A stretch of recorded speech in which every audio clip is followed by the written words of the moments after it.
জয় রাধে। আজকের পাঠ শ্রী মাধবেন্দ্র পুরীর ভগবত ভক্তি শ্রী চৈতন্য চরিতামৃত মধ্য লীলাখণ্ড, শ্লোক 138। এত বলি নমস্করি করিলা গমন, আবেশে করিলা পুরী সে ক্ষীর ভক্ষণ।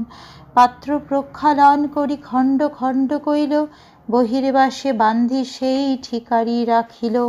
প্রতিদিন একখানি করেন ভক্ষণ, খাইলে প্রেমাবেশে হয় অদ্ভুত কথন। ঠাকুর মোরে ক্ষীর দিল লোক সব শুনি, দিনে দিনে লোক ভিড় হবে মোর প্রতিষ্ঠা জানি। সেই ভয়ে রাত্রি শেষে চলিলা শ্রীপুরী, সেইখানে গোপীনাথে দণ্ডবত করি। এই বলে সেই পূজারী মাধবেন্দ্র পুরীকে দণ্ডবত প্রণতি নিবেদন করে মন্দিরে ফিরে গেলেন। তখন ভগবত প্রেমে আবিষ্ট হয়ে মাধবেন্দ্র পুরী শ্রীকৃষ্ণের দেওয়া সেই ক্ষীর প্রসাদ সেবন করলেন। তারপর মাধবেন্দ্র পুরী সেই পাত্রটি ধুয়ে সেটি খণ্ড খণ্ড করে তার সযত্নেই তাঁর বহির্বাসে বেঁধে রাখলেন। প্রতিদিন মাধবেন্দ্র পুরী সেই পাত্রে একটি করে টুকরো ভক্ষণ করতেন এবং তা খেয়ে ভগবত প্রেমে আবিষ্ট হতেন। এই সমস্ত কাহিনীও অত্যন্ত অদ্ভুত। মাটির পাত্রটি ভেঙে তার টুকরোগুলি বস্ত্রাঞ্চলে বেঁধে মাধবেন্দ্র পুরী ভাবলেন, কাল সকালে লোকে যখন জানতে পারবে যে ভগবান আমাকে এক পাত্র ক্ষীর দিয়েছেন, তখন বহু লোক এসে ভিড় করবে। সেই কথা ভেবে শ্রী মাধবেন্দ্র পুরী গোপীনাথজিকে সেখানে প্রণতি নিবেদন করে ভোর হওয়ার আগেই সেখান থেকে পুরীর দিকে যাত্রা করলেন। চলি চলি আইলা পুরী শ্রী নীলাচল, জগন্নাথ দেখি হইলা প্রেমেতে বিহ্বল। প্রেমাবেশে উঠে পড়ে হাসে নাচে গায়, জগন্নাথ দর্শনে মহাসুখ পায়। মাধবপুরী শ্রীপাদ আইল লোকে হ্যায় হইল খ্যাতি, সব লোক আসি তারে করে বহু ভক্তি। চলতে চলতে অবশেষে মাধবেন্দ্র পুরী শ্রী জগন্নাথপুরীতে উপস্থিত হলেন এবং সেখানে শ্রী জগন্নাথ দেবকে দর্শন করে তিনি ভগবত প্রেমে বিহ্বল হলেন। ভগবত প্রেমে আবিষ্ট হয়ে মাধবেন্দ্র পুরী কখনো উঠে দাঁড়ালেন, কখনো মাটিতে পড়ে গেলেন, কখনো তিনি হাসলেন, নৃত্য করলেন এবং গান গাইলেন। এভাবেই জগন্নাথ দেবকে দর্শন করে তিনি মহা আনন্দে মগ্ন হলেন।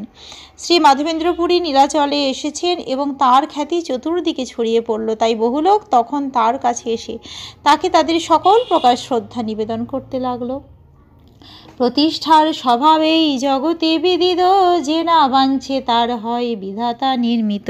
প্রতিষ্ঠার ভয়ে পুরী গেলা বলাইয়া, কৃষ্ণ প্রেমে প্রতিষ্ঠা চলে সঙ্গে গড়াইয়া।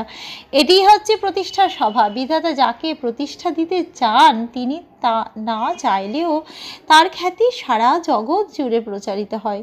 প্রতিষ্ঠার ভয়ে মাধবেন্দ্র পুরী রেমুনা থেকে পালিয়ে গেলেন, কিন্তু ভগবত প্রেম জনিত প্রতিষ্ঠার এমনই মহিমা যে তা ভগবত ভক্তের সঙ্গে সঙ্গে চলে। লাভের আশায় কপট বৈরাগ্য এবং বিনয় প্রদর্শন করে, কিন্তু এই ধরনের মানুষেরা কখনোই বৈষ্ণবতার অতি উন্নত স্তরে উন্নীত হতে পারে না। যদ্যপি উদ্বেগ হইল পলাইতে মন, ঠাকুরের চন্দন সাধন হইল বন্ধন। জগন্নাথের সেবক যত যতেক মহান্ত, সবাকে কহিল পুরী গোপাল বৃত্তান্ত। গোপাল চন্দন মাগে শুনি ভক্তগণ, আনন্দে চন্দন লাগি করিল যতন।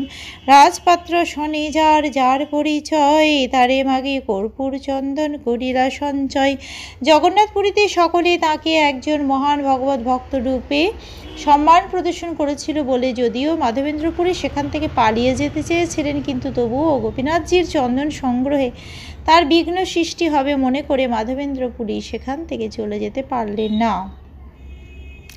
শ্রী মাধবেন্দ্র পুরী জগন্নাথ দেবের সমস্ত সেবক এবং সেখানকার সমস্ত মহান ভক্তদের শ্রী গোপাল দেবের আবির্ভাবের কাহিনী শুনিয়েছিলেন।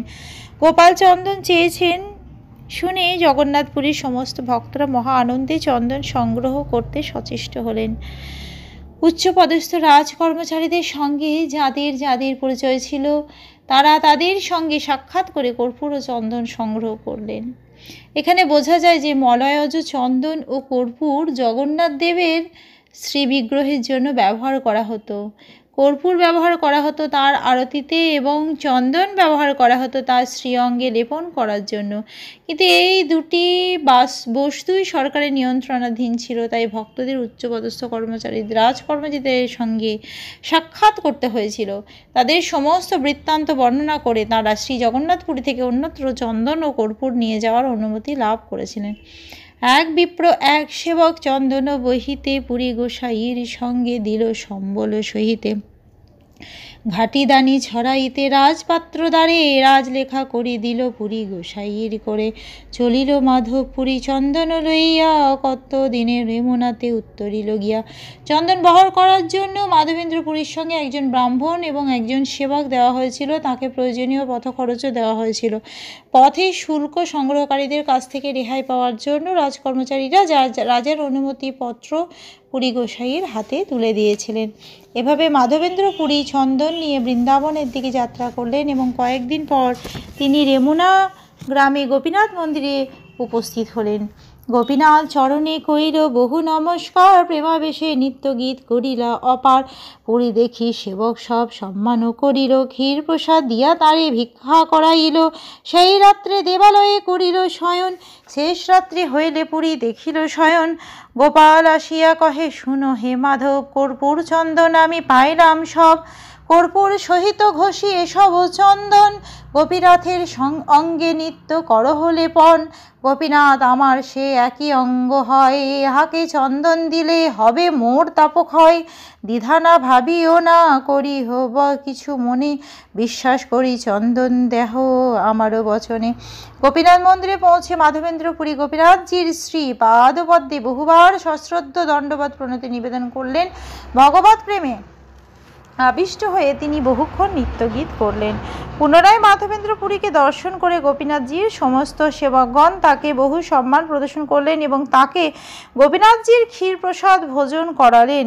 সেই রাত্রে মাধবেন্দ্রপুরী মন্দিরে শয়ন করলেন এবং শেষ রাতে তিনি আর একটি স্বপ্ন দেখলেন। স্বপ্নে মাধবেন্দ্রপুরী দেখলেন যে গোপাল তাঁর কাছে এসে বলছেন, হে মাধবেন্দ্রপুরী, আমি ইতিমধ্যেই সমস্ত চন্দন ও কর্পূর গ্রহণ করেছি। এখন কর্পূর সহ ওই চন্দন ঘষে প্রতিদিন শ্রী গোপীনাথের অঙ্গে তা লেপন করো। গোপীনাথ এবং আমার অঙ্গের মধ্যে কোনো পার্থক্য নেই, তাই গোপীনাথের অঙ্গে চন্দন লেপন করা হলে আমার অঙ্গ শীতল হবে, তার ফলে আমার দেহের উত্তাপ ক্ষয় প্রাপ্ত হবে। আমার নির্দেশ অনুসারে কার্য করতে দ্বিধা করো না, আমার কথায় বিশ্বাস করে গোপীনাথজির শ্রী অঙ্গে চন্দন লেপন করো। আজকের পাঠ এই অবধি। ভজ শ্রীকৃষ্ণ চৈতন্য প্রভু নিত্যানন্দ,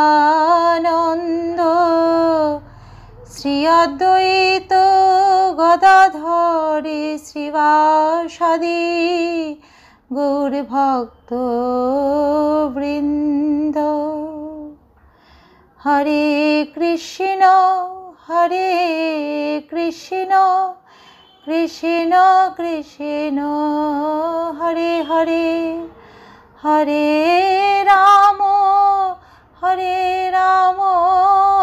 রাম রাম হরে হরে। জয় রাধে জয় রাধে, জয় রাধে জয় রাধে, জয় রাধে।